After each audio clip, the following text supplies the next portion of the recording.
but also going to the RADA in London. How was that? Because that school looks amazing.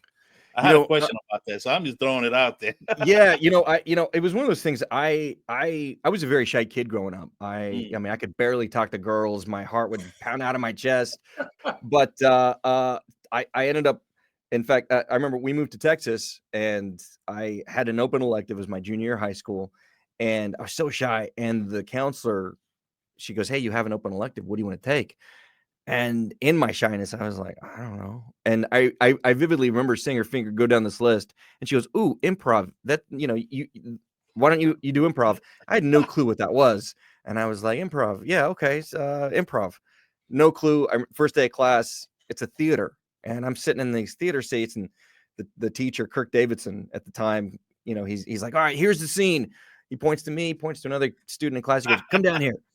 All right, here's the scene, go." And I was like, what do you mean go? What do you mean? I almost peed my pants. And I just, like, it was so liberating, so freeing. Um, we had a parent teacher conference that first that first, I don't know, 20, 30 days of class. And he told my parents, I haven't seen anybody like David in the 16 years I've been teaching. He needs to Boom, be exploited. boom.